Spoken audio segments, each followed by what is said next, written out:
अस्सलाम वालेकुम। Poultry HS official team year. अच्छा स्टूडेंट्स, उम्मीद है आप सब लोग खैरियत से होंगे।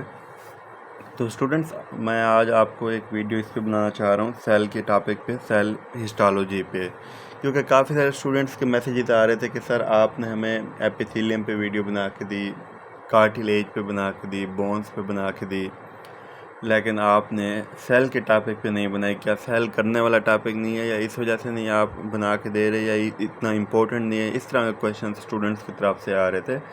तो स्टूडेंट्स, मैंने इसकी वीडियो वैसे जानबूझ के नहीं बनाई थी कि इसलिए नहीं बनाई थी कि क्योंकि एक तो आप पहले से पढ़ते आ रहे हैं, एफएससी ए लेवल ओ लेवल से ही पढ़ते आ रहे हैं इसके बारे में, और इसके अलावा ये टॉपिक आप हिस्टोलॉजी फिजियोलॉजी में भी कर लेते हैं, बायोकेमिस्ट्री में भी कर लेते हैं। तो इस वजह से भी मैंने इसकी वीडियो नहीं बनाई थी।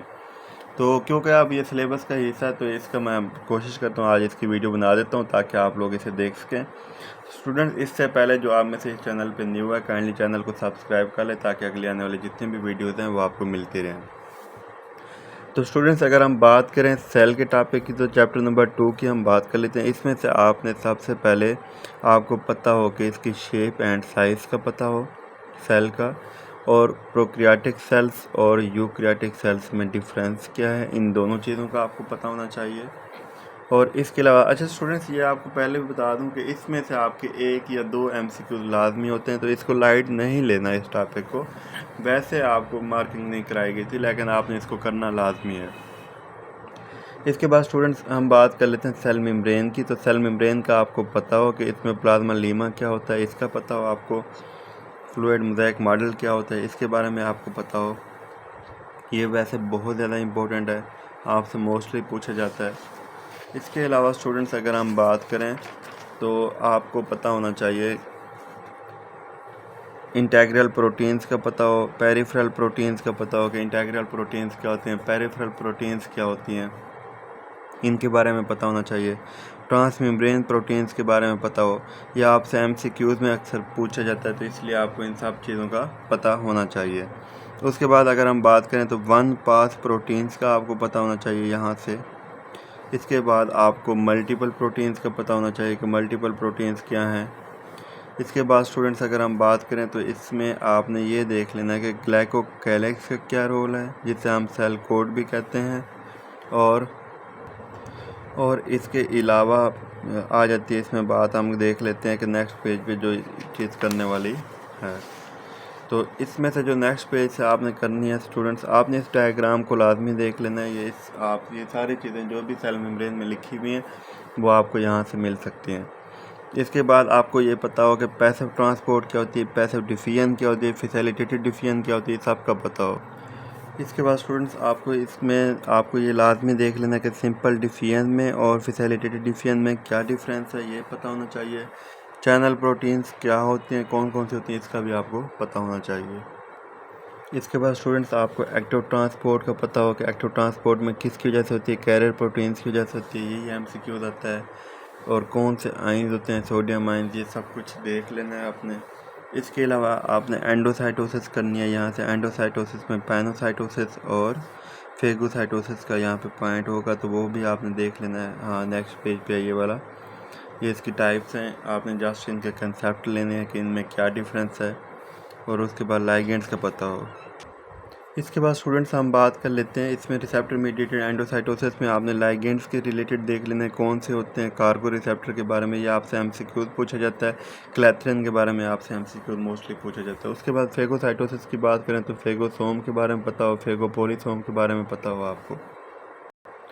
इसके बाद स्टूडेंट्स, हम बात कर लेते हैं जी प्रोटीन लिंक्ड रिसेप्टर की बात कर लेते हैं, एंजाइम लिंक्ड रिसेप्टर की बात कर लेते हैं, आयन चैनल लिंक्ड रिसेप्टर की बात कर लेते हैं कि इसमें से क्या होता है। इसको आपने रीड कर लेना है। इसमें से आपको क्वेश्चन नहीं बनता, क्वेश्चन आपको मोस्टली इस पोर्शन से बनता है, तो आपने इस पोर्शन को ज़्यादा फोकस करना है। जैसे active transport, facilitated diffusion, phagocytosis वाला, पाइनोसाइटोसिस वाला, ये आपसे मोस्टली पूछा जाए, तो आपने इस पर ज़्यादा फोकस करना है। ये एमसीक्यूज पॉइंट ऑफ व्यू के लिए आपने करना होता है। इसके बाद स्टूडेंट्स, हम बात कर लेते हैं न्यूक्लियस के बारे में कि न्यूक्लियस क्या होती है। न्यूक्लियस आप वैसे भी पढ़ के हैं, तो यहाँ से जस्ट आप रीड कर लें, साइज, शेप, पोजीशन, नंबर, ये आपने जस्ट रीड कर लेना है यहाँ से। और इसके स्ट्रक्चर का भी आपको पता हो कि इतना न्यूक्लियर इन्वेलप होता है, स्ट्रक्चर इसकी सारी दी हुई है। न्यूक्लियर सैप है, न्यूक्लियोलास है, ये आपको पता होना चाहिए। एमसीक्यू मोस्टली ये पूछा जाता है न्यूक्लियोलास के बारे में।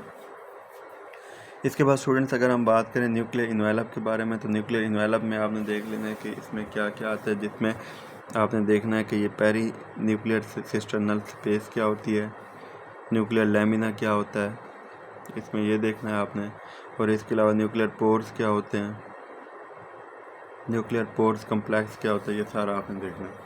इसके बाद क्रोमेटिन की अगर हम बात करें, डीएनए कार्ड, हिस्टोन्स को देखना है आपने, क्रोमोसोम्स को देखना है। यहाँ से क्रोमोसोम्स के बारे में आपको पता होना चाहिए।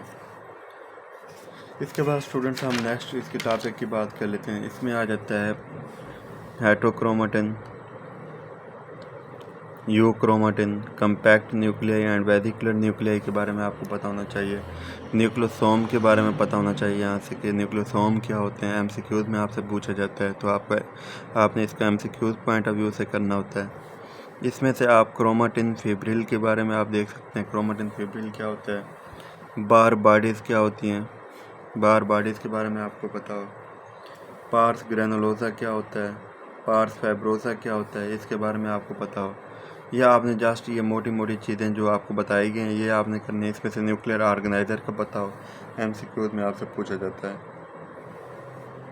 स्टूडेंट्स ये वाला आपने पैराग्राफ लाजमी पढ़ लेना, इसमें से मोस्टली आपका एमसीक्यूज़ बन जाता है, तो इसलिए आपको पता हो। जैसे ये पॉलीप्लाइड सेल्स के बारे में, कैरियोटाइप के बारे में पता होना चाहिए आपको। इसके बाद अगर हम स्टूडेंट्स नेक्स्ट पोर्शन की बात करें, तो इसमें साइटोप्लाज्म के बारे में आ जाता है।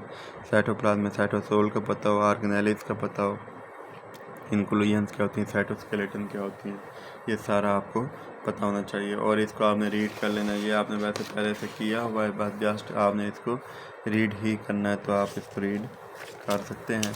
इसके बाद अगर हम बात करें माइटोकॉन्ड्रिया की, तो माइटोकॉन्ड्रिया में ये है कि आप इसके अंदर जो जो टॉपिक आपको स्टूडेंट पहले मैं बता चुका हूँ, आपने इन पर फोकस करना है सबसे ज़्यादा और इनको अच्छे से करना है। स्टूडेंट्स थोड़ी सी वीडियो लेंथी हो रही है और आगे इस पर काफ़ी सारे इस चैप्टर का पोर्शन बचा हुआ है, तो मैं इसका पार्ट 2 में आपको इसके फर्दर जो पोर्शन है मैं आपको पार्ट 2 में आपको अपडेट कर देता हूँ, ताकि आपको ये दोनों वीडियोस में आपको ये सारा का सारा टॉपिक इजीली मिल सके। क्योंकि आपको ये मोस्ट इंपॉर्टेंट टॉपिक, इसका जो नेक्स्ट पोर्शन स्टार्ट हो रहा है ये मोस्ट इंपॉर्टेंट है, तो इसलिए आप इसका जो नेक्स्ट पोर्शन है वो आप नेक्स्ट वीडियो में देख सकते हैं।